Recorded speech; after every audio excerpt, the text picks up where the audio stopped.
Hey gamers, what's up? Before we start, I want to kind of get everybody up to speed, kind of go through why I'm making this now rather than later. So a while back in the days, I released a video detailing my thoughts on Rolling Stone's 500 Greatest Albums list. I'm very grateful for all the traction that video has gotten slowly but surely, and I promise you that after this video, I'll begin working on part 2 of that video. I've wanted to make this list for a long ass time, basically ever since I got into music. I mean, who doesn't, right? And I've gone through all of high school ever since I started writing the Rolling Stone video all the way back in freshman year. Needless to say, I have more experience now than I did then, so here are my objectives. I want to shout out records that do not get talked about a lot on the internet at large. I want somebody covering these, and if it has to be me, then so be it. I also want to test the waters again right before taking the plunge that is part 2 of the Rolling Stone video. With that out of the way, I want to thank everyone who sticks around to this channel, and I'm grateful for any and all support with what I do. Now, this was originally going to be a top 100 list. Obviously, that would have wasted everyone's time, including mine, so 25 is better, I guess. However, I do have a Rate Your Music version of this top 100 linked in the description. You can search up my profile, which is Billy Wentz. I do quite a lot on there when I'm not here. Don't want to scroll through a list? Don't worry, I also have a Topsters image of my top 100 that will also be linked in the description below. Okay, so I do have a handful of honorable mentions, and by handful, I mean 10 of them.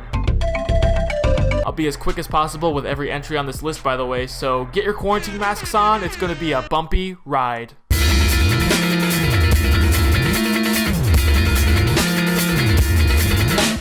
Alright, starting off we have James Chance and the Contortions with the record Bye, released in 1979. A very accessible no-wave record from Jimmy Neutron. This thing contains some of the most disturbing music ever and the freakiest screams put to tape.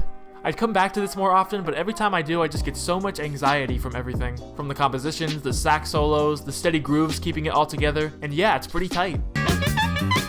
Next, we have Crosby, Stills, Nash & Young with Deja Vu, released in 1970. I mean, if you're a fan of folk rock, then this is just a classic. I think the melodies from Crosby, Stills, and Nash are one of a kind, unique, and the contributions from Neil Young on here are just some of his best. Stuff like Almost Cut My Hair, Woodstock, and Teach Your Children are certified bops in my playbook. It's fantastic on all fronts. I'm putting Panda Bear's 2007 album Person Pitch on here because there aren't really a lot of YouTube videos covering it, besides the one by Pitchfork, I guess. It's a good time. If you like drowning and very cool dream pop, then give this a shot. I guarantee you will drown, but in like a really good way. Next is So by Peter Gabriel. This is just a pop masterpiece from one of the greatest to ever do it. Sledgehammer, I think close to everyone has heard that song, but there's so much more to be found here. It's a record that's aged gracefully, and I wish it was discussed more.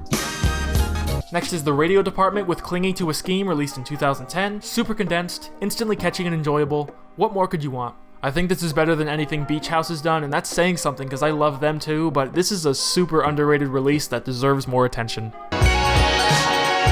After that, we have Like Drawing Blood by Gautier, released in 2006. Yes, that Gautier, the one who released that song.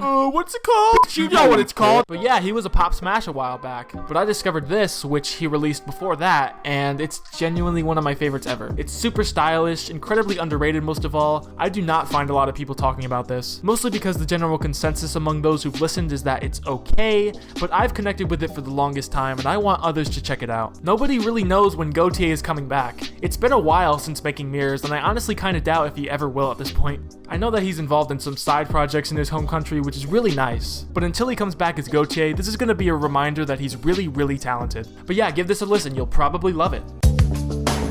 Next is Pretty Odd by Panic at the Disco, released in 2008. Yeah, these guys are not the greatest band ever or anything like I used to think, but I do have a history with this thing, more so than anything they've ever put out. I mean, regardless of what you think of Panic, this is the only record in their catalog that sounds like this. I mean, that's just a fact. They could have easily gone the Fall Out Boy route and made the same really great album 3 or 4 times, but instead they chose to do something completely different for their sophomore fucking album. And I gotta hand it to them for at least experimenting a little here. Liking this as much as I do is just a personal preference though, and if you're a fan of this obscure band called the Beatles, you might enjoy this. God, Panic at the Disco are so quirky, guys.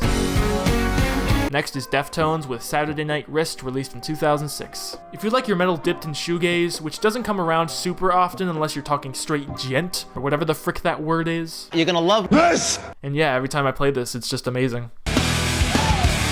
Alright, here's one more hot take. Blink-182's Take Off Your Pants and Jacket from 2001. If it weren't for Dookie by Green Day, this would be the greatest pop punk release that I've ever heard. And no, I'm not joking. If you want to have fun, and you like fun, give this a spin, you'll probably have fun. And the last honorable mention, I gotta give it to Embryonic by The Flaming Lips, released in 2009. This band kinda perfected their clean sound on records like Yoshime Battles the Pink Robots and The Soft Bulletin, but on here they take their sound to a much darker place. The weirdest part about this, apart from everything on it, is that it's 70 minutes and yet it's their best work. That is so hard to do, man! Some songs build to an intense climax, some of them start with that intensity and keep building from there somehow. It's not really the best starting point for The Flaming Lips, but you know what? I'm gonna recommend it anyways. This was a top 35 list. I pranked all of you. But yeah, on to the actual list.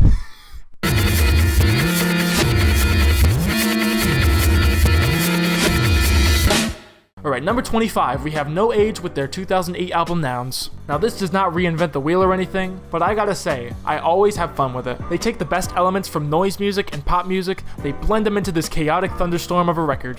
It's one of my favorites and I hope it gets more attention.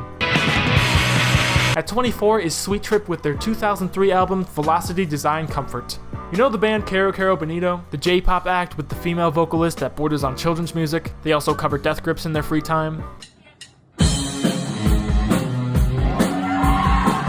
And overall make fun, upbeat music for the whole family? Well yeah, that's Sweet Trip, except they're 10 times more experimental, with elements of shoegaze, noise, and even IDM sprinkled in there. Some of my favorite songs ever show up on here, and the music genuinely sounds like how the cover looks on this one. I'm expecting that we see a new Sweet Trip album by the end of this year. It's been 11 years since their last one, which is also one of my favorites ever, so please consider supporting them before or after that may happen, because their music is great, and they have a little something for everyone, I feel. Next we have freaking Doolittle by the Pixies. I mean, do I really have to explain why this is great? They just perfect their sound on here, their harsh, soft dynamic. They're known for it for a reason. It's because it's on display so effectively on here. Surfer Rosa in comparison is a bit harsher overall, which can be a turnoff for me, depending on what mood I'm in, but this right here is the best of both worlds. I could really listen to Doolittle whenever I feel like, and that's the best part. Sure, the second half is a bit weaker than the first, but whatever, it's Doolittle. Who cares? Number 22 is Funeral by Arcade Fire, released in 2004. It's really the band's peak. Everyone who's heard their discography knows. Some killer singles on here, it has a great flow, I mean it's everything I want out of indie music. Barring the millennial whooping, but honestly, in the Bush era, who didn't need a millennial whoop in their lives? We don't need it now when... Obama. Hey look, it's blonde. This sounds like... an ocean. Not really, I mean it's beautiful, but I think there's been enough said about it from everybody who's heard it. Me personally, this took a while to click, but as soon as it did, I've been hooked ever since. I'm so hyped to see what Frank does on his next project, which I hope comes out before 2035. At 20, we got Endtroducing by DJ Shadow. Composed entirely of samples, this is some of the best instrumental music I've ever heard. Put this on during any assignment and I guarantee you will finish it faster. Introducing really speaks for itself, it's really one of the definitive releases of the 90s. Next is In Rainbows. I mentioned this in the Rolling Stone video I did. Kinda went too crazy over it in retrospect, but I wrote the video in freshman year when I thought Radiohead was the most obscure band of all time. Obviously not true, but still it's crazy to me how consistent this record of theirs is compared to the rest of the Radiohead discography. In Rainbows has the least songs I would skip off of any of their albums, and it has a nearly perfect flow from start to finish. Overall, it's definitely up there. It most likely always will be since I've loved it for so long. And now here comes the tricky part. This next release and the one after it are not looked upon very fondly by many people, and it's going to be really hard for me to defend them. The first in this tie of sorts is Aim and Ignite by Fun. Yes, that Fun. The indie group that had it big in 2012. Hey, wait a minute. Okay, yes, I discovered this around the same time as the Gautier record, which is also very underrated to me. Aim and Ignite, however, is a Baroque pop masterpiece, and I do mean it. There's none of that overproduced schlock from the radio nearly a decade ago. I'm truly in awe of how good this album sounds every time I put it on. 10 tracks that are so uproariously catchy and enjoyable that it's infectious. And while the band's lead vocalist Nate can take some getting used to, as you might have heard with the song Some Nights or even We Are Young, I do believe that with the right mindset, anyone can love Aim and Ignite. I certainly do. It has most of the best songs from 2009 in my eyes, and I highly recommend it if you call yourself a poptimist. But really, check this out regardless of what you expect it to be. It could catch you off guard. And next in line, we have the other elephant in the room. It's Fall Out Boy with 2008's Foley. I'm just gonna call it Foley to avoid a bunch of Frenchmen knocking at my door. I'm so sorry. I have seriously grown up with Fall Out Boy's music. I remember looking up the videos for Thanks for the Memories and I Don't Care on Yahoo Music, of all things, and just admiring how fun and over the top they sounded. The lyrics, take it or leave it. I want to know what the is up with these monkeys. Why does it sound like that? Point is, I was intrigued with my small child brain. And yes, their comeback was comparatively worse in almost every aspect, but it was still Fall Out Boy. I enjoyed hearing them on the radio in 2015. It was a thing to do. Saw them live a year later before they made unquestionable garbage.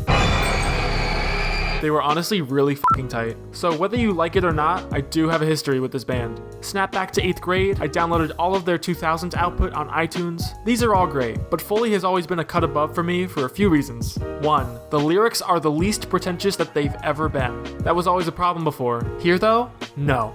If anything, they dive right into the ego and make a great batch of songs in the process. 2. All killer, no filler. Before, the Fall Out Boy formula got old at differing points for the length of an album, this shit just genuinely does not miss. And 3, yeah, it's fun. If you can't stand it, I completely get where you're coming from, but do not come shitting on my parade when it comes to Fall Out Boy. Their run in the 2000s is unmatched. I, of all people, saw them live. Like, what further proof do you need? I'm actually gonna go and listen to Foley again after I record this, because I've convinced myself.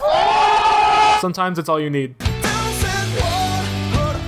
Next is The Velvet Rope by Janet Jackson. Another one I touched on in the Rolling Stone video, but surprisingly not deep enough. I think this is the best thing to come out of R&B. Janet just kills it on every track here. I love the themes of struggle and hopefulness and acceptance on this. It's groundbreaking, just everything about it. The sound, scope, vision, but most of all just the tunes. If you bet me $1,000 to hum this entire thing front to back, I could probably come close to doing it. Definitely one of the records I've played the most, and yeah, there's truly nothing out there like The Velvet Rope. I'm telling ya, it's amazing. After that comes Saturation 2 by Brockhampton. Purely personal choice here, folks. I know this isn't the peak of music or anything, but bops are bops, people. And Saturation 2 has a lot of them. It's almost hard to believe this exists, let alone recorded in a month or two. Absolutely insane. Yeah, the other saturations have their low points in their track listings, but apart from 1 or 2 verses, it's really hard to find one here. I hope this isn't something I outgrow with age, but hopefully I'll still be blasting this as a middle-aged man when the world is ending. Trust me, once that day comes, I will be ready. Next to my side.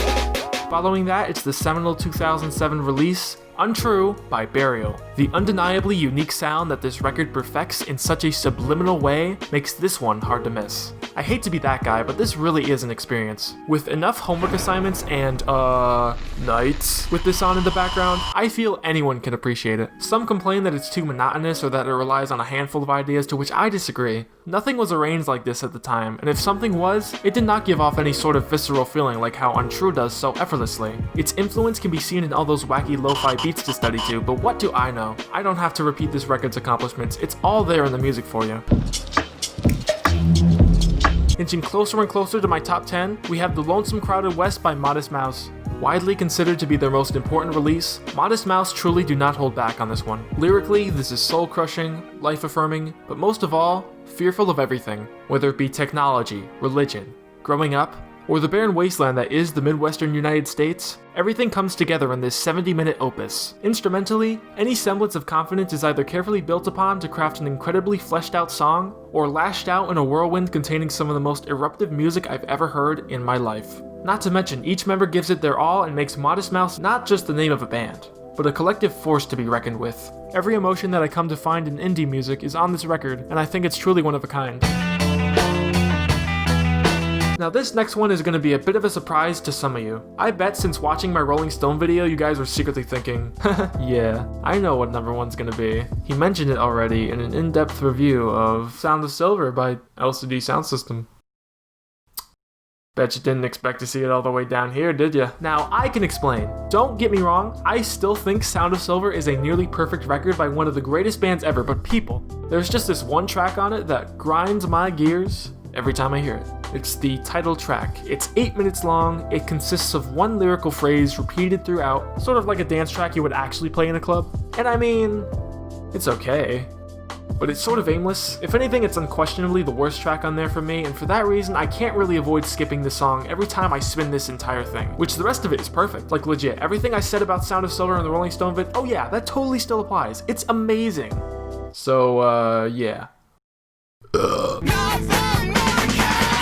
Anyways, number 11. This was a tough cut I had to make because this deserves to be in my top 10, but still, it's very high up there regardless. I'm of course talking about Mad Villain. Mad Villainy. Really guys, this is the epitome of a classic. Every moment is just straight flames. MF Doom's lyricism perfectly complements Madlib's beats. I mean, at this point, it's undeniable how good this is. If you don't like a song, it'll most likely be over in less than 2 minutes, which adds to how experimental this entire thing is. That's not to mention the sound of some of these songs come close to melting my fucking brain. They're all so odd and addicting. There's nothing but positive aspects to this, and it's unquestionably one of my island albums when it comes to the hippity hop. Diggity dog. Alright, baby, time for the top 10. Let's get the show on the road. Number 10. Gotta give it to Gorillaz for Plastic Beach. Not much to say. I've adored it ever since I first heard it. I've adored it ever since I first heard it. I've adored it ever since I first heard it. Sitting on the toilet. From start to finish, it's their most consistent release. The guests are on point, and every one of them adds to the experience. And in all honesty, it's something Gorillaz may never pull off again. Unless Song Machine actually ends up being as consistent as it has so far, I hope that doesn't age poorly, but I have high hopes. One thing's for sure though, nothing's gonna match up to Plastic Beach for me. Number 9, Yes. it's 2011's Replica by 10 Point Never. This is my favorite instrumental work, and when we're talking about the music of Daniel Lopatin, it's hard to choose a favorite. I mean, this guy just never misses. I think he has an amazing catalog of releases from last decade, and here he takes everything he's known for, whether it be sampling old commercials from the 80s, similarly to how he was serving up vaporwave classics as Chuck Persons in Echo Jams Volume 1, or just being a master of atmosphere with this idiosyncratic style of production. And when I say that, I genuinely mean no one sounds like Lopatin. Only the people who merely attempt to sound like him come close to the quirks found in his work. But even with all that said, let me just say that this thing is creepy as fuck. When I reviewed Replica on Rate Your Music, I brought up how it subtly creates imagery with its compositions, how the textures breathe as if they were alive. I don't know if that's necessarily the case for everyone who's listened, but one thing we can all agree on is that Replica gets the job done. It sets out to do something incredibly unique and totally succeeds. I love this album, this cover is beautiful, and Daniel, I love you. So I should add that these remaining 8 picks are my 10s. So, yeah, best album of the 7. It's Tago Mago, Tago Mago, Tickety McGiggity by Can. Certainly the final boss of the 1970s decade, out of everything experimental released then at least. I mean, it's mixed like an old-time Godzilla flick, man. I think it can be hard to grapple with on first listen, but slowly over time, I've come to appreciate it more than most. 80s time. The Cure, Disintegration. This clicked with me a long time ago. I mentioned it in my Rolling Stone video and held it in high regard as one of my favorites, even then. But recently, it clicked again. I didn't really take notice of just how soul-crushing this album is. I mean, the second half on its own can break a heart. But this depressive tone never really feels lame because it's written so beautifully and poetically that I'm able to greatly appreciate it. All of it as a definitive artistic statement. And need I mention the sound? Put on the opener, Plain Song, right now. There it is.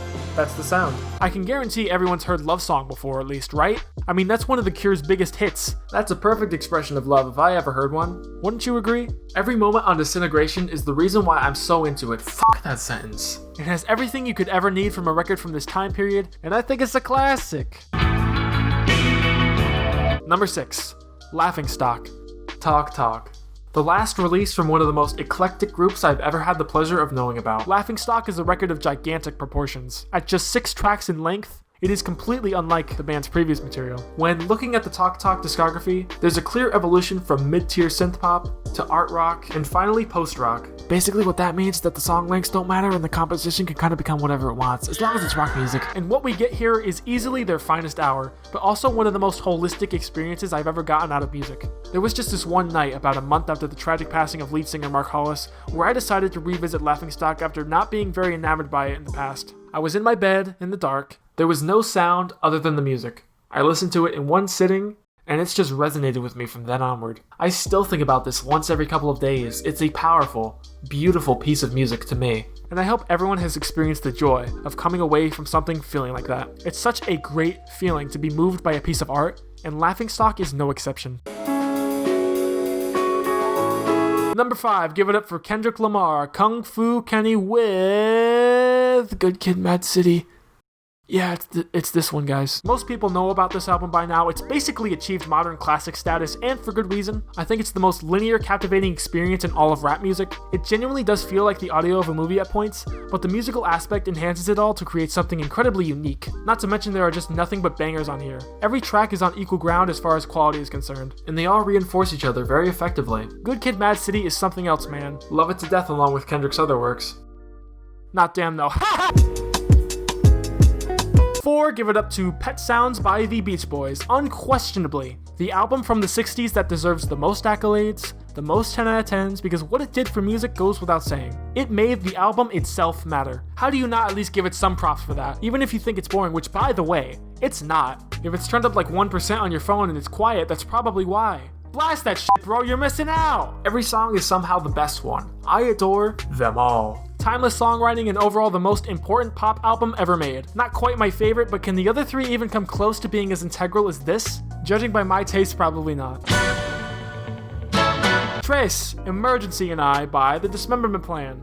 What the f*** is this? It's fucking crazy, man. It's everything. I am blown away every time I hear this. This band combines math rock of all things with everything accessible about indie and post-hardcore and makes something truly for the ages. It has intense energy, intense sadness, and overall a keen pop sensibility. Things I come to look for in music, as you could probably tell at this point. Ideas that don't sound like they go together somehow do, and are executed magnificently on every corner of this record. It's something you just gotta hear. Believe me when I say that, I'm telling you.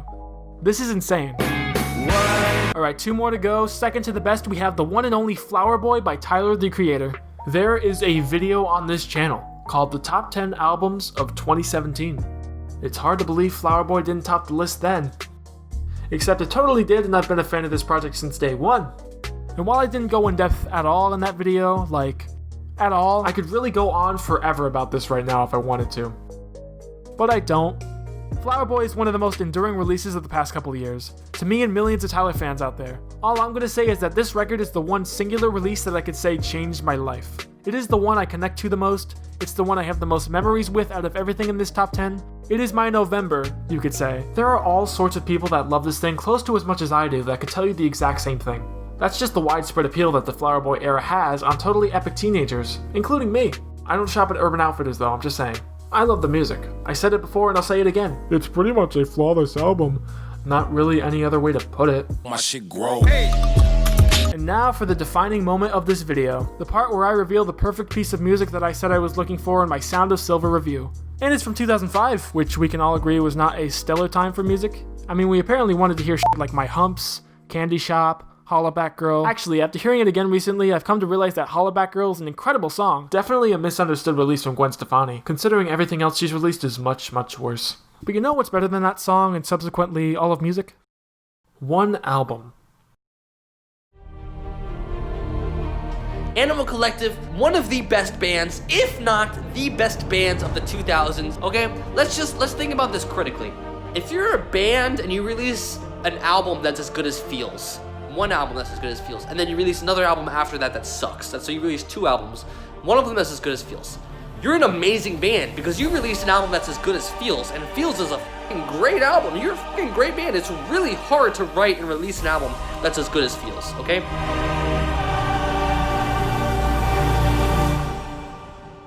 The time has come for me to explain this, and I just can't. All I'll tell you is nothing is matched up to this. I could put this on at any time and be transported to Feels. Feels is not just music, it's a mindset. Is that how you want me to put it? Basically, it's Animal Collective telling a love story. It goes through all the motions of love so naturally, all of the feelings you get out of loving another. One thing I don't understand is how this is sometimes the lowest rated among other Anco releases in the 2000s. Their peak years. All these other albums are as close to being as great as this, but lyrically the songs do not connect cohesively. They're more suited individually from one another. Feels, however, is completely different. It's the only record during this golden period of one of my favorite bands that has a narrative which connects into a larger statement. By the end of this, you will have gone through something. Trust me. And I mean, just go on and listen. Don't be shy.